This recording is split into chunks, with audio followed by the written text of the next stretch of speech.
حالات کو بدلنے کا حوصلہ مجزن تھا، جن کے قدموں میں فاتحین کا اعتماد تھا، جن کی رگوں میں غیرت ایمانی کا خون گردش کرتا تھا، جو ایمان و تقوی کی اوج ثریا پر فیض تھے۔ ارے صحابہ کرام گلشن اسلام کو اپنے خون سے سینچنے والے تھے، تلواروں کے سائے تلے رب واحد کی وحدانیت کا پرچار کرنے والے تھے۔ میرے الحمدللہ الواحد الاحد الاحد الصمد الذی لم یلد ولم یولد ولم یکن له کفوا احد۔ اما بعد فاعوذ باللہ السمیع العلیم من الشیطان الرجیم۔ بسم اللہ الرحمن الرحیم۔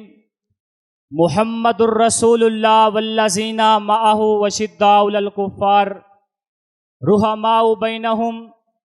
وقال النبی صلی اللہ علیہ وآلہ وسلم من سب اصحابی فعلیہ لعنۃ اللہ والملائکۃ والناس اجمعین۔ اسلام کے گلشن کو سینچا ہے صحابہ نے، اسلام کے گلشن کو سینچا ہے صحابہ نے، ہم ان کی محبت میں جی جان لٹا دیں گے، ہم عظمت صحابہ کی ایک دھوم مچا دیں گے، مشرق کا سرا لے کر مغرب سے ملا دیں گے۔ گرامی قدر، آج کی اس بزم ذی وقار کو فکر و نظر اور فہم و فراست کے جن پھولوں سے معطر کرنے کی سعادت حاصل کر رہا ہوں، اگر اسے عنوان کے سانچے میں ڈھالوں تو میری تقریر کا عنوان بنتا ہے سیرت صحابہ۔ گرامی قدر، جب میں نے اپنے عنوان کے پیش نظر تلاش مواد میں سیرت صحابہ پہ نگاہ ڈالی تو مجھے احساس ہوا کہ میں ایک پھول کی تلاش میں ایسے گلستان میں پہنچ گیا ہوں جس کے ہر پھول کی خوشبو نرالی ہے۔ میں جب بھی کسی پھول کا انتخاب کرتا تو دوسرے پھول کی خوشبو مجھے اپنی طرف کھینچنے لگ جاتی۔ بالآخر گلشن صحابہ کے تمام پھولوں کو ایک گلدستے کی شکل میں آپ کے گوش گزار کرنا چاہتا ہوں۔ گرامی قدر، آج سے 14 صدیاں قبل جب میں اسلام کے دور اوائل کو نظر حقیقت سے دیکھتا ہوں تو میرے سامنے قربانیوں کی طویل داستاں آتی چلی جاتی ہے، کہیں مال و دولت کی قربانی تو کہیں جسم و جان کو رائے حق میں بے تابی سے لٹانے کا نظارہ، کہیں عزیز و اقارب کی جدائیوں کو برداشت کر کے پیغمبر اسلام کا دست و بازو بننے کی جھلک، تو کہیں باپ کا بیٹے کے مد مقابل ہونے کی تصویر۔ ہر قدم پہ، ہر موڑ پہ قربانیوں کی نئی داستاں میرے چشم تصور کو ورطہ حیرت میں ڈالتی دکھائی دیتی ہے۔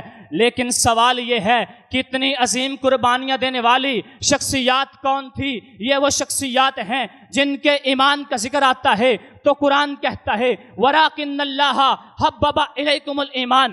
یہ وہ ہیں جن کی خوشنودی رحمان کا ذکر آئے تو قرآن کہتا ہے رضی اللہ عنہم ورضوا عنہ۔ یہ وہ ہستیاں ہیں جن کی کفر سے نفرت کا ذکر آتا ہے تو قرآن کہتا ہے وَكَرَّهَ إِلَيْكُمُ الْكُفْرَ وَالْفُسُوقَ وَالْعِصْيَانَ۔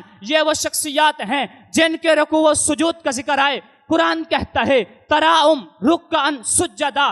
یہ وہ ہیں جن کے صحب رشد و ہدا ہونے کا ذکر آتا ہے تو قرآن کہتا ہے اولئک ہم الراشدون۔ گرامی قدر صحابہ کرام وہ رجال کار تھے جن کے سینوں میں علوم نبوت کا نور چمکتا تھا، جن کے دلوں میں حالات کو بدلنے کا حوصلہ مجدن تھا، جن کے قدموں میں فاتحین کا اعتماد تھا، جن کی رگوں میں غیرت ایمانی کا خون گردش کرتا تھا۔ ارے صحابہ کرام گلشن اسلام کو اپنے خون سے سینچنے والے تھے، دفاع اسلام کے لیے پھانسی کے پھندوں کو چوم کر گلوں میں ڈالنے والے تھے، تلواروں کے سائے تلے رب واحد کی وحدانیت کا پرچار کرنے والے تھے۔ میرے حضور کی انگلی کے ایک اشارے پر اپنی جانوں کو ہتھیلیوں پر رکھ کر میدانوں میں کود جانے والے تھے۔ ارے صحابہ تو وہ تھے جن کی میت کو کندھا دینے کے لیے آسمان سے 70,000 فرشتے اترے۔ صحابہ تو وہ تھے جن کی شکل میں روح الامین وہی لے کر آئے۔ پھر مجھے کہنے دیجئے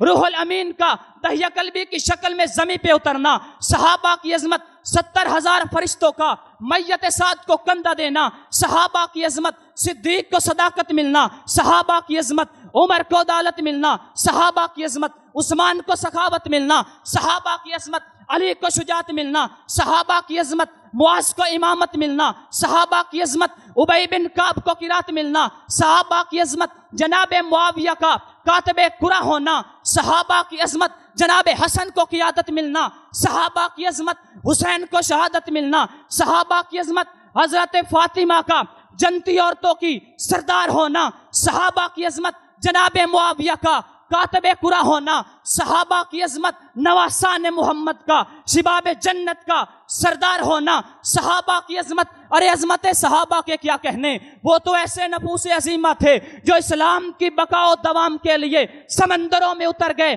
پہاڑوں کی چھاتیوں کو روند ڈالا، بجلیاں کڑکی تو مسکرا دیے، بادل گرجے تو کہکہوں سے جواب دیا، بادیں سر سر آئی تو اس کا رخ پھیر دیا، آندیاں چلیں تو ان سے کہا اپنا راستہ بدل لو، تعصب کے شعلے بھڑکے تو ثابت قدمی کی تصویر بن گئے، ظلم کے بادل چھائے تو آفتاب ایمان کا روپ دھار لیا، اور اس شان سے دنیا کو خدا حافظ کہا کہ آسمان بھی لرزنے لگا۔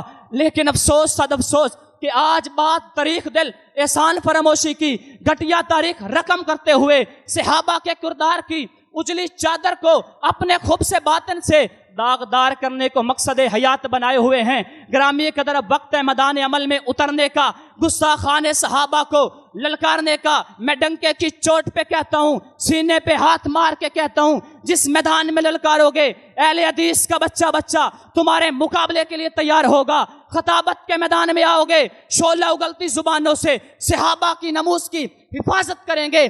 تحریر و کتابت کے میدان میں آؤ گے، سیاہی سے نہیں خون کی روشنائی سے صحابہ کا دفاع کریں گے، لیکن کسی مفاد پرست کو، کسی بدبخت کو صحابہ کی گستاخی نہیں کرنے دیں گے، کیونکہ صحابہ سے محبت ہمارا مسلک ہے، صحابہ سے محبت ہمارا منہج ہے، صحابہ سے محبت ہمارا ایمان اور ہمارا عقیدہ ہے۔ آج ہر بچے کو، ہر بوڑھے کو، ہر نوجوان کو دفاع صحابہ کے لیے اٹھ کھڑا ہونا چاہیے۔ اگر کوئی صاحب اقتدار ہے تو اپنے اختیار و اقتدار کو صحابہ کے دفاع کے مشن میں لگا دے۔ اگر کوئی خطیب ہے اپنی زبان اور انداز بیاں کو دفاع صحابہ کے لیے وقف کر دے۔ اگر کوئی ادیب ہے تو قلم و کرتاس کی سیاہی کو گستاخان صحابہ کے منہوں پر گرانے کا عزم کر لے۔ آج ہر مرد مجاہد کو یہ عہد واسق اور عزم مصمم کرنا ہوگا کہ ہم وراثت میں چھوڑ جائیں گے صحابہ کی غلامی، ہماری نسلیں بھی پکاریں گی ہمارے ہیں صاحب۔